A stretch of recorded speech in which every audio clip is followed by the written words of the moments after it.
리치와 데니는 2005년 2월 19일 술집에서 나왔을 때 그들이 필라델피아의 가장 큰 미스터리 중 하나가 될 것이라는 것을 아무도 몰랐습니다.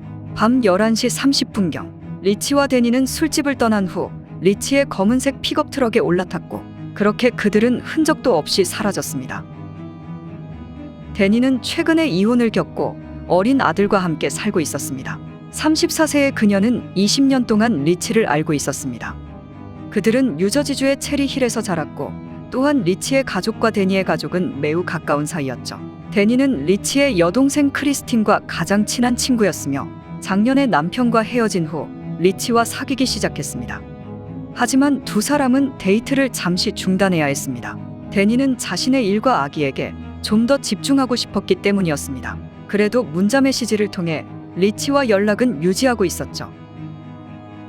리치는 데니보다 1살 더 많았고 최근 몇 년 동안은 거의 데이트를 하지 않았었죠. 리치 또한 이혼했으며 그에게는 3살 때부터 주로 그와 함께 살았던 14살 된 딸이 있었습니다. 그리고 리치의 딸은 최근에 어머니와 함께 살기로 결정했습니다. 리치는 그날 일찍 데니에게 문자를 보냈습니다.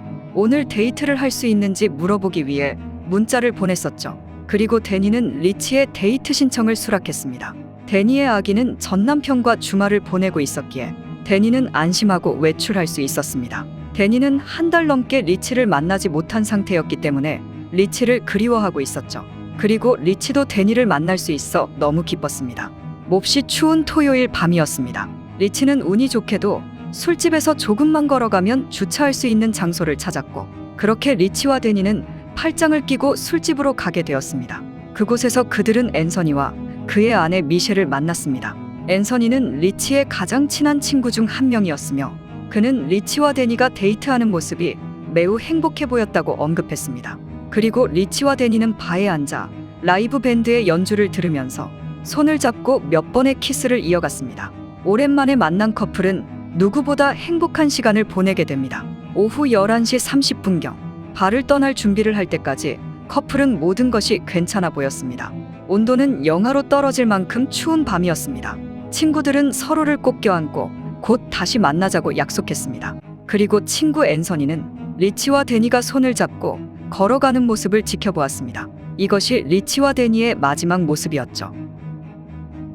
다음 날 아침 9시경에 데니의 오빠 존은 데니의 집에 도착했고 문을 두드렸지만 아무런 반응이 없자 놀라게 됩니다. 데니의 아들은 커튼봉 몇 개를 끌어내렸고 오빠 존은 커튼봉을 수리하기 위해 일요일 아침에 끝낼 것이라고 약속을 잡은 상태였죠.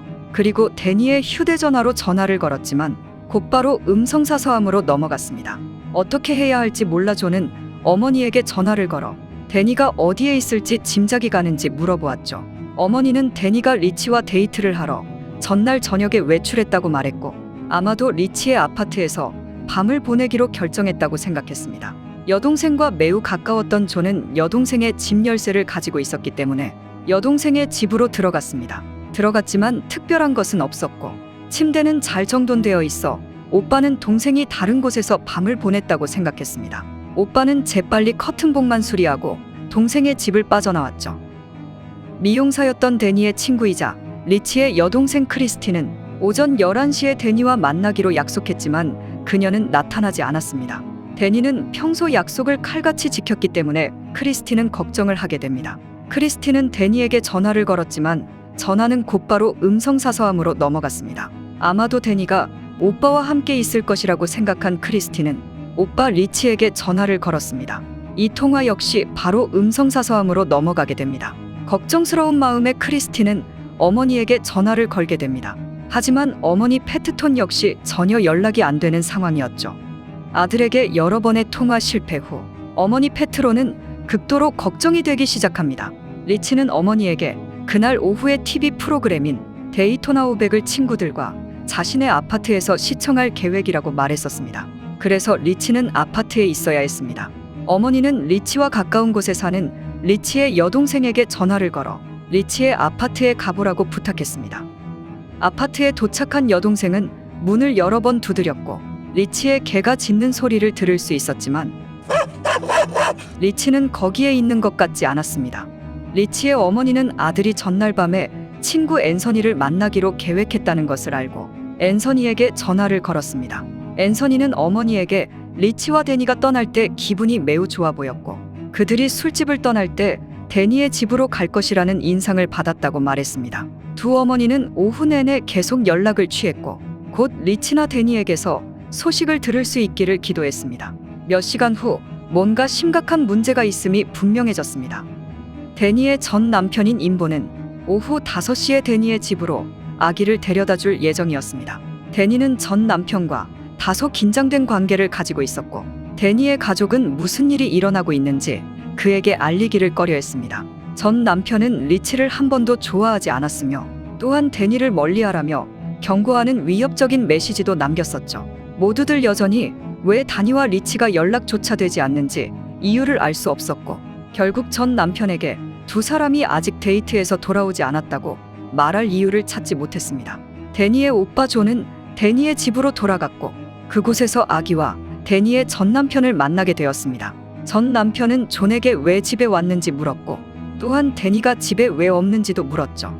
존은 데니가 친구 크리스틴과 함께 나갔다고 말했고 전 남편은 의문의 여지 없이 데니가 돌아올 때까지만 아기를 돌봐달라고 부탁하였죠. 전 남편은 아기를 삼촌 곁에 두고 그렇게 떠났습니다. 전 남편 임보가 떠난 후 존은 경찰에 신고해야 한다는 것을 알았습니다.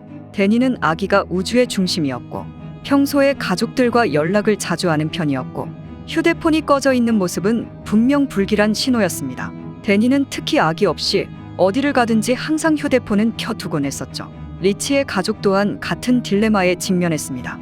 리치가 전화를 받지 않는 것은 전례가 없는 일이었습니다. 그렇게 두 가족 모두 필라델피아 경찰서에 연락하여 실종 신고를 하게 됩니다. 경찰이 성인인 그들의 실종을 신속히 처리하지 않을 것이라고 생각했고 가족들은 스스로 그들을 찾기로 결정했습니다.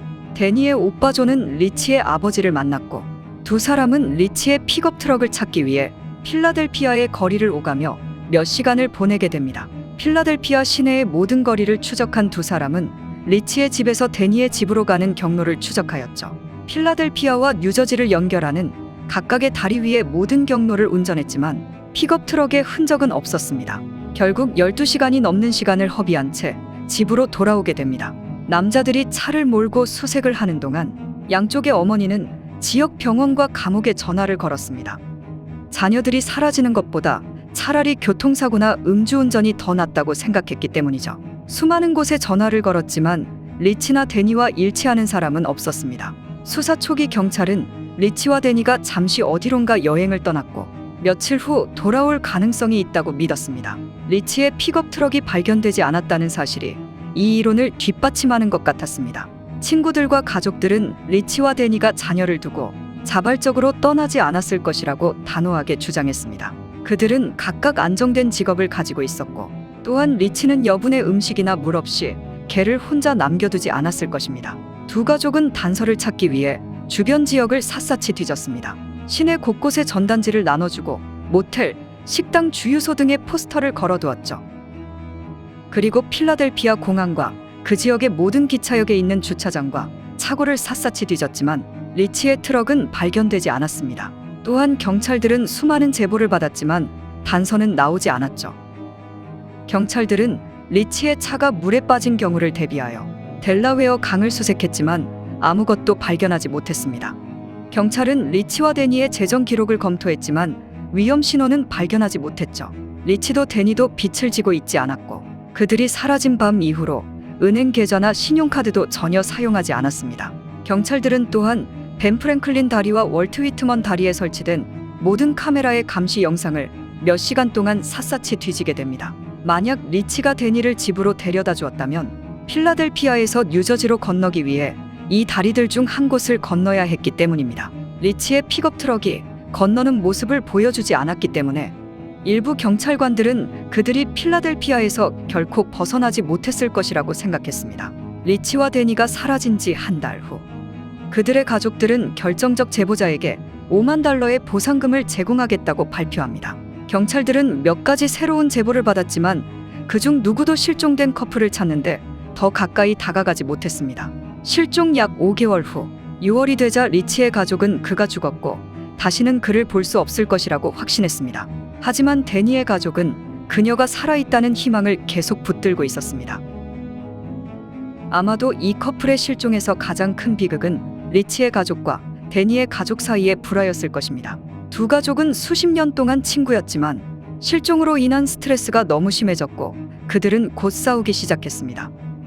가족들은 상대방이 어두운 비밀을 숨기고 있다고 믿는 것 같았습니다. 데니의 가족은 리치가 많은 도박빚 때문에 누군가의 표적이 되어 죽음에 이르렀다고 생각했고, 리치의 가족은 데니의 전 남편이 그들을 목표로 삼았다고 생각했습니다. 경찰은 어느 이론도 입증할 수 있는 것을 찾지 못했습니다. 또한 리치와 데니에 대한 광범위한 배경 조사를 수행했으며 둘 중 누구도 살인 대상이 될 수 있는 일에 연루되지 않았다고 결정했습니다. 리치가 도박꾼이라는 소문이 어떻게 시작되었는지는 알 수 없었지만 경찰은 그가 빚을 졌다는 증거를 찾지 못했습니다. 데니의 전 남편 임보가 연루되었을 수도 있다는 생각은 그가 과거에 리치를 위협했다는 것이었죠. 필라델피아 경찰과 FBI는 임보를 여러 차례 신문했으며 커플이 실종된 밤에 임보는 확실한 알리바이를 가지고 있었습니다. 임보는 뉴저지의 한 가족 파티에 있었습니다. 은퇴한 뉴욕 경찰관이었던 그의 아버지와 그 파티에 있었던 몇몇 뉴욕 경찰관들이 모두 그의 알리바이를 보증했습니다.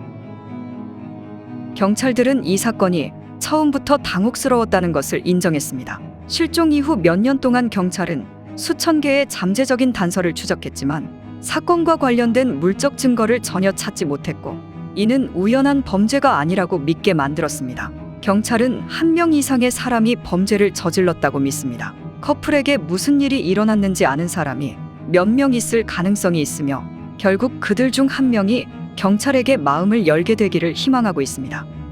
그리고 이 사건은 끝난 것이 아닙니다. FBI, 필라델피아 경찰서, 뉴저지 경찰서, 마운트 로렐 경찰서는 이 사건을 계속해서 적극적으로 처리하고 있습니다. 시청해주셔서 감사합니다.